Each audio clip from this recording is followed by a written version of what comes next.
Hello, FlossTube, and welcome to Fairy Tales and French Knots.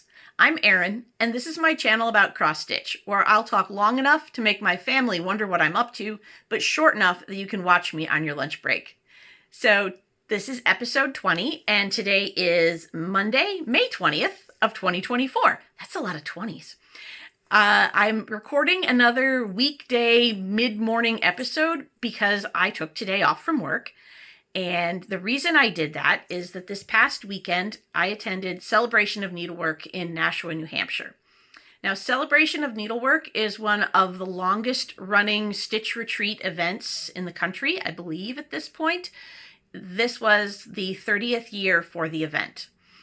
And it's a shopping event, a stitching event, a class and teaching event. There's all kinds of opportunities to meet people and learn things. And it definitely has its own vibe. I've been going since, I think, about 2009. I missed a year or two when my daughter was very small.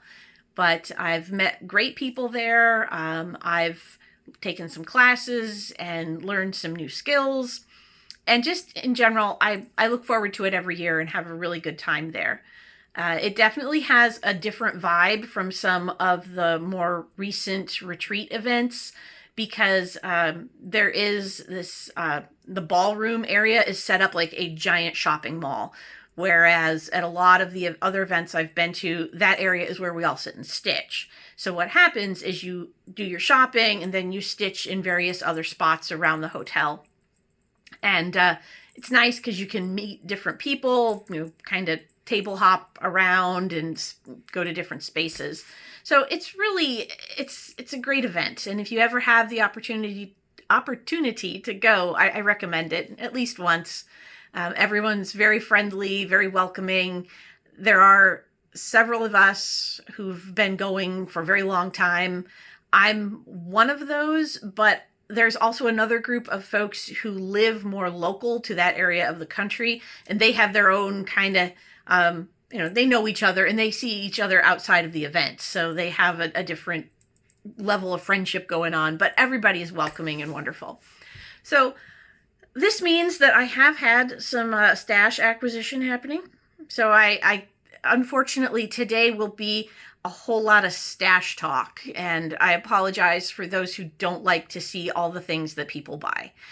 I will say that my own stash acquisition levels have decreased. Looking around my stash, I know that I don't need to buy a whole lot of things. So a couple things catch my eye, I buy them, but I don't come home with a stack of new stuff anymore. So what did I buy at Celebration? And I'm going to start with fabrics, because one nice thing about events like Celebration is, for those of us who no longer have a local needlework shop, myself among them, the closest thing I have is Hobby House, which is about a 2-hour drive. And I just don't have the time to make a 4-hour round trip on the weekends for a piece of fabric. So at Celebration, you have Needlework by Jim, which is Silk Weaver, what used to be Silk Weaver, now Needlework by Jim. We had the Inspired Needle from Florida. We had Laura's Fabrics from the RETM shop.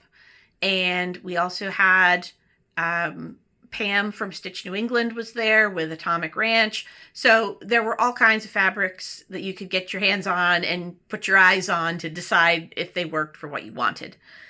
I came home with this lovely piece of 46 count Bergen, which I believe Bergen is an even weave of high count. It's not a linen. As you can see, there aren't a whole lot of, well, there might be. There are some slubs in there, but it's a very, very minimal slubbed linen. So that's just on my observation. I am by no means an expert in fabric names and counts and qualities, but it's a orangey brown, variegated, hand dyed, peachy color. And I have a weakness for that shade of neutral, so that came home with me. And the other piece of fabric that came home with me was, oh, I take that back. There were 2 more pieces. This is a 36 count solo, and it's a blue, still in its little plastic bag. But I was looking for a piece of winter sky for a project I have planned. That seemed like a good option, so I got that. And where is it? One moment, please. Okay. I can't believe I did this, but I brought home an opalescent.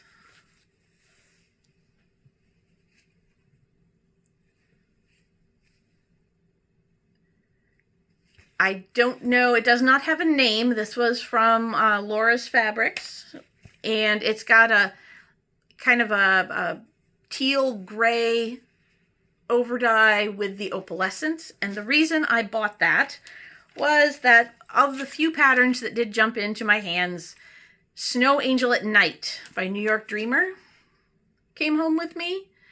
And it uses, the fabric it calls for is 32 count Stormy Cloud, which nobody had, of course. So I walked around actually with one of the little snowman models because Old Colonial had the models on their display. So I was walking around to all the fabric tables with the model trying to find something close, and this is what I came up with. So I think it will be absolutely adorable when it's done. I will have to make some changes for the finishing because the instructions to finish them, like these little 3D snowmen, are in the pattern. However, the pattern, the pieces to trace and cut out are for 32 count, and this is a 28 count. So I'll just have to enlarge it a bit. I can handle that. So that was my fabric and associated pattern acquisition. The other thing I did find and I had on my list to purchase was the Hobbit House from Cottage Garden.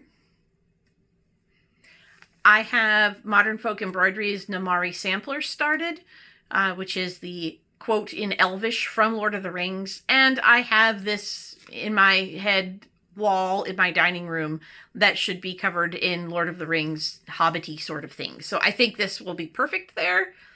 So acquired that. And then from my favorite, one of my favorite designers, Sharon Verbose at the Purple Thread, she always has what she calls small batch patterns and little kits that she puts out at events like this. And I'm a sucker for them because they're fully kitted. I can put them in a bag and take them with me places where I might need to have something to do. So one of the ones I picked up is called Address 13 Oak Street. It's an acorn house. How cute is that? And there's all the fabric and floss and the charm, everything to finish it. I believe there's a piece of backing wool in there as well. You can't quite see it. There it is. So I got that one. And then this, which is a little needle book kit that is two-sided. So you've got the daytime house and the nighttime house all in one little piece. And again, there's all the fabric and floss and the wool for the backing and the inside of the needle book. So all kitted, ready to go. I kind of felt like, that was a good amount of purchases for me. I did not, go overboard and buy everything. So those were my purchases.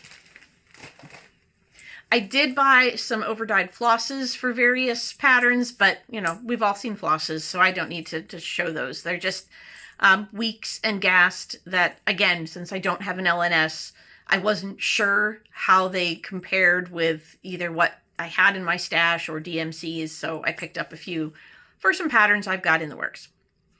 Now, the other thing that Celebrations has, on Saturday nights, there is a dinner. And it's your standard, banquet dinner, chicken, pasta, salads, things like that. it all goes to a fundraiser for the Dana-Farber Breast Cancer Research Institute. And I did donate that sampler that I showed a couple episodes back, that was started by Laura Richards. I finished that. I donated it back to the silent auction, and it was an amazing story. My friend Sharon from the Purple Thread really, really wanted it. So she was the opening bid, and someone bid against her, and she went up and wrote in a second bid, so that we're up to 3 bids. And then someone bid it, like, came right out. I think the starting bid was $75. It got up to $150, and then someone bid it up to close to $400, like right out of the gate. They didn't even do the, $25 increment kind of thing. Just bang, there it was. And Sharon said to me that she really loved it, but she couldn't bid anymore at that price. So, I told her I'd send her the pattern and whatever flosses I had. And I couldn't tell her what the fabric was because when I got the whip from Laura's stash, it didn't have the fabric labeled, so I didn't know. But anyway, the night goes on, and at the end of the silent auction, when they made the call for, last bids, it did sell for around $400, and the winner gave it to Sharon because she had heard Sharon saying how she wanted it. So it made my heart so happy. The other thing that they have during the course of the weekend on the shopping floors, they have a table full of raffle baskets. And you can buy, as with any kind of raffle, you can buy raffle tickets, either $1 a piece or 11 for $10. And we all buy extra tickets. You get 5 tickets with your membership and your name badge. You get 5 raffle tickets, but you can buy as many more as you'd like. And because I know that I can never bid in the silent auction, the prices go way above what I'm comfortable paying. Not that I don't support the cause or think the things are worth it. I just don't have that much extra money to donate. But I do have, $20, $40 that I can put into raffle tickets, even if I don't win anything.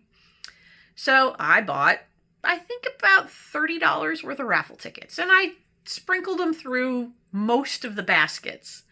There was one basket that I really, really wanted, and that one was some stuff from New York Dreamer. Not the snow angels that I bought, but some other things. So anyway, during the dinner, they draw for all the raffle baskets. There are 13, I think this year there were 13 raffle baskets. The first raffle basket they called was 2 mugs, a box of tea, a tote bag, a pattern from Heartstring Samplery, and a piece of fabric. I didn't even remember that I'd put any tickets in that basket, but they pulled my name. So right out of the gate, here's, me. And in that one, I got this lovely tote bag, which I used to carry all my stash home. So there was a tote bag. And then the reason that I probably did drop 1 or 2 tickets into this bag is that I love this mug, the I Belong to the Cross Stitch Nation mug from, I believe this is one of Heartstring Samplery's designs. So I got this mug, and in the mug was a piece of fabric flare fabric. There is no count on it. I know it's fabric flare because it's printed. The other backside is white. Front side is this. Also beautiful colors. It probably was to go with the Heartstring Samplery pattern that was in the bag or in the raffle basket.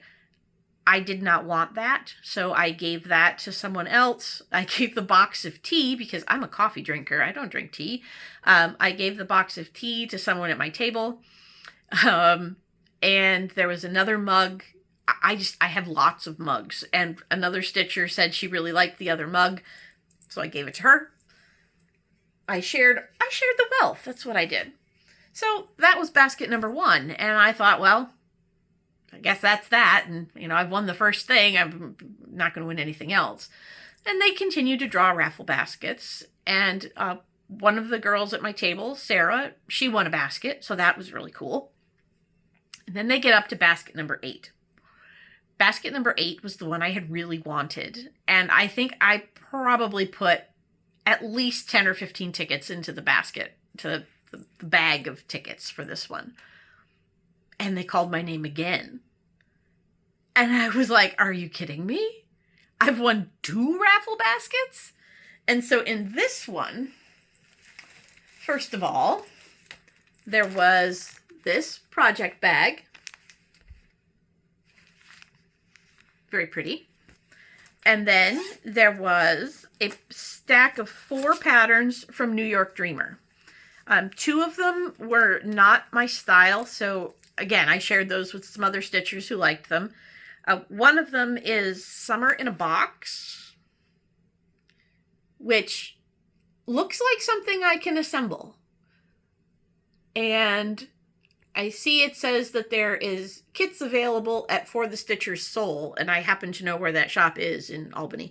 But, yeah. So I'll have a little summer box to put together. And then there was this, and this was also on display in Old Colonial's booth. It's Cross Stitching Forever. And the other things that were in the bag, or the raffle basket, were fabric, 32 count, for this, and the giant bobbin board to paint and mount the needlework to. And that's, I'm a finisher. This is right up my alley. So I was so excited to win this. And then what was funny, I was going through the basket, and then this thing was in there, and it's gigantic. I was looking at it going, here's a pair of scissors for scale. I was like, there's no way that this goes on these, or this goes on these. It would be, you'd drop the fob on the floor and break everything. And then I realized, when I looked closely at the pattern, it goes on the board. So you put your stitch, you finish your stitching, you paint the board, you mount the stitching on the board, and then you put the giant fob on the giant bobbin. So it's so cool. And I'm still excited. I just think that's the neatest thing ever. So that was my raffle prize, and I was a little bit embarrassed to win 2, but I'm so glad that I won the second one, because that's what I wanted. So that was my Saturday night. It was amazing. And then Sunday, I went into the shopping floor just to make the rounds one more time, say goodbye to some people, and chat, because a 5-hour drive is nothing anybody wants to do early on a Sunday morning. At the door to the shopping floor is a box where you can put in your name for door prizes. Yep, they called my name again. And this time, I actually, the thing I was given was an old antique sampler pattern that is not my style. And I very politely declined it. I told them, I won't stitch this. I don't need to add this to my stash. Please give it to someone who will use it. And they went, well, what else do you want? What else is in the box? I now have Drawn Threads, Marriage of Minds, which, if I were going to do some sort of anniversary sampler for my husband and I, this would be it, because when we met online, and we met via blogs. I know, right? Who blogs anymore? Nobody. But this was, even before I had a stitching blog, this was a different social networking sort of site. And his profile described him as somewhere between Shakespeare and Homer Simpson. So here's a Shakespearean quote charted for needlework. It just all seems to fall in line. So those were my prizes. That's what I've won. Also at the Saturday night dinner, I forgot to go into this, there are things on the tables at each place setting, like that are donated by different designers, vendors, etc. And this year's kind of table gifts were, let's see, what was there? There's a copy of the Fall 23 Punch Needle and Primitive Stitcher. And there was this little bag from Susan Greening Davis. There's a piece of banding in here to be stitched on and attached to the outside. It's very cute. I like blue, obviously. I'm not sure what I will do with it.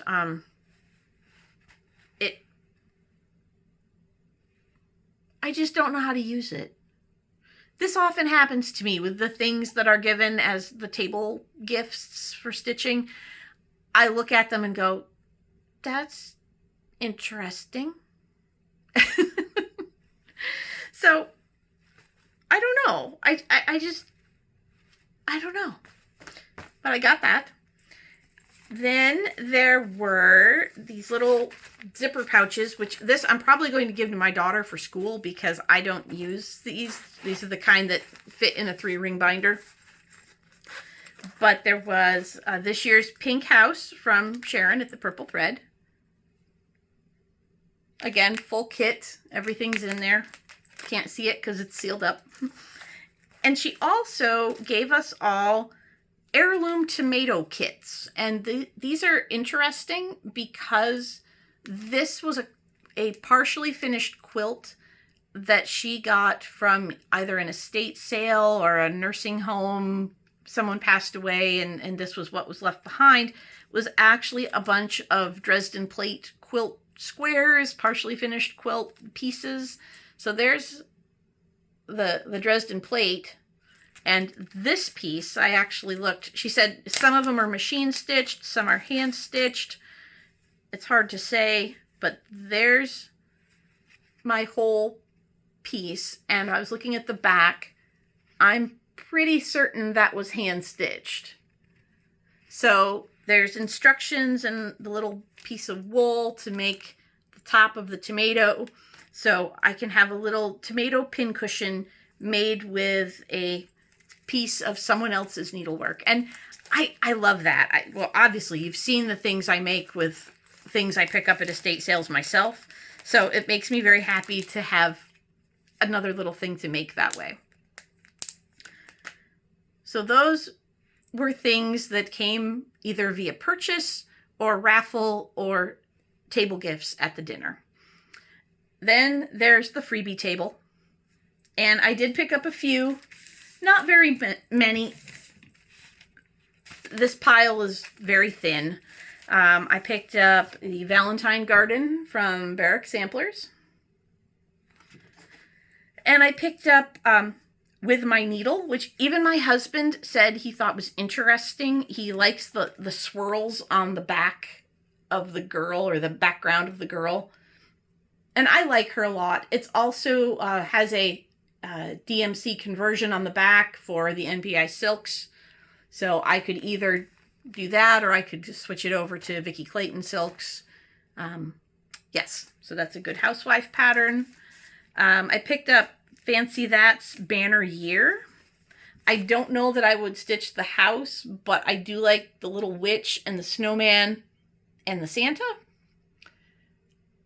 And then I liked the snowman until my husband said, why does he look like he's been put on a gallows? And I looked at it again and went, oh dear, it does.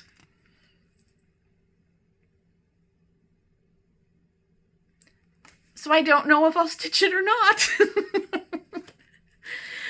Let's see, what else? I found the Blue Boar Inn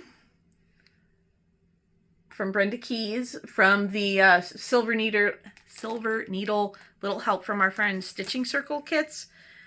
It does not have the flosses, but it's a DMC chart as well. And I have Bright Needle, Apple and Oak. And because, you know, the 80s should never die, Colonial Flowers 1 from Homespun Elegance. I just like, which one did I like? I really liked this one right here. And, you know, if you change the colors a little bit from the peach and blue, and you don't hang it on a wallpapered wall with paper mache boxes and baby's breath and candles, you can definitely update things like this. And I just liked it. So I have it now. And then I grabbed Ladybug House by Lilybet. I don't have all the little buttons, but I liked that vine, and I could see either making the house different or changing things on that. And then I grabbed Little by Little's Quaker Garden. So those were my freebies. And that was my weekend. I got to spend it in a hotel room, sleeping in the middle of a king-sized bed by myself. Can't recommend that enough for those of you who have to share your bed with people. And it was just nice to see everyone again. I did have to make it kind of a flying trip for me. I went up Friday, came back Sunday. I don't like that. I usually get there on Thursday at least and have, you know, an extra full day and night there. But the hotel prices and life schedules and everything just weren't making that possible this year. So maybe next year. And I did have, I had one retreat start, thanks to Abby, who said, have a retreat start. So I did, because you never bring just one project with you to a retreat. So I started Primitive Needles of Female Arts. Again, Primitive Needle is no longer designing, and her charts are no longer for sale. So if you want this one, secondary market's the only way to go. And I don't know, I haven't seen this one for sale a lot recently, so I'm sorry for showing you things you can't have. But here is my start. And I'm using not the called for fiber or fabric in this case. This is a 40 count limited edition from Color and Cotton, and the floss is a blue-green blend from Victorian Motto.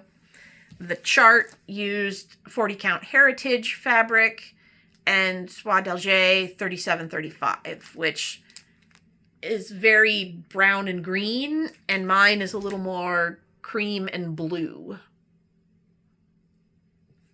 So that was my retreat start. I don't know how long it will take me to finish. Probably a long, long time. So that's where I'm at right now. It's Monday, and I have to go to work tomorrow. So there's that. And yeah, happy stitching, everyone. Enjoy the nice weather if you're having some, and I will see you next time. Bye.